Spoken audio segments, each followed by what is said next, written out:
J'aime ta parole, Seigneur.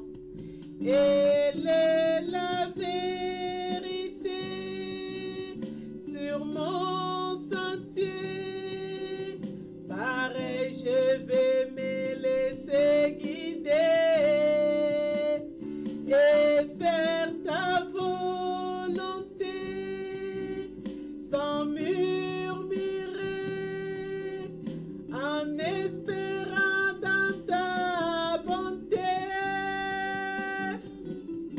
Lundi 5 septembre. Nous savons que si notre maison terrestre, qui n'est qu'une tente, est détruite, nous avons un édifice de la part de Dieu.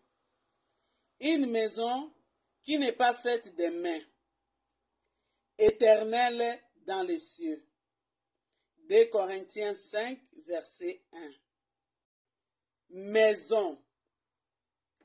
Quelque part au bord du golfe de Géné, une petite villa contraste avec les belles résidences voisines par son apparence modeste.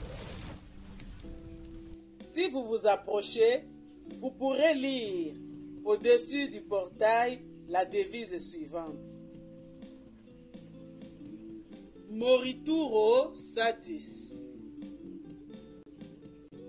Suffisant pour qui doit mourir. Cette formule exprime la sagesse de son propriétaire. Il sait qu'il n'habite là qu'à titre précaire, pour un petit nombre d'années, en attendant de déménager, de déloger, comme dit l'apôtre Paul, pour le domicile éternel. Et nous aimons à penser qu'il connaît cette demeure et qu'il en sait le chemin.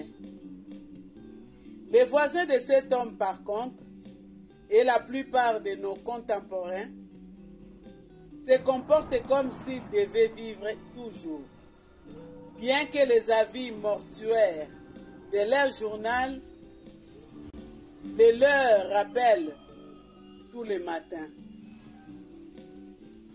Ils méconnaissent le fait que nous n'avons pas ici de cité permanente.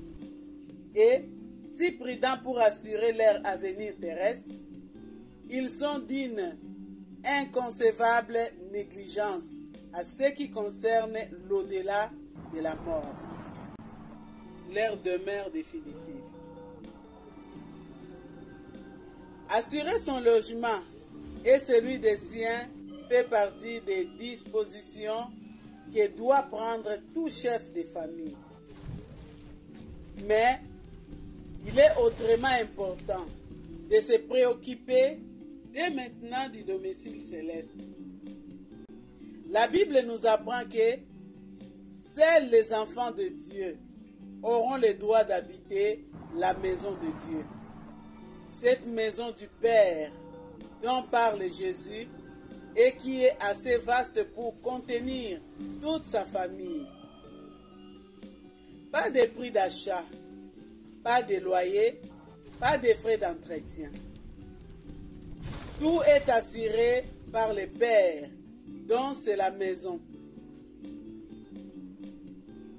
Et le croyant peut envisager avec une parfaite sérénité le moment de changer sa maison terrestre, qui n'est qu'une tente, contre une maison qui n'est pas faite de mains, éternelle dans les cieux. Je crois dans tes promesses, mon cœur est comme un rocher, fondé sur tout ce que dit mon Dieu. J'aime ta parole, Seigneur. Elle est la vérité sur mon sentier. Pareil, je vais me laisser guider et faire ta volonté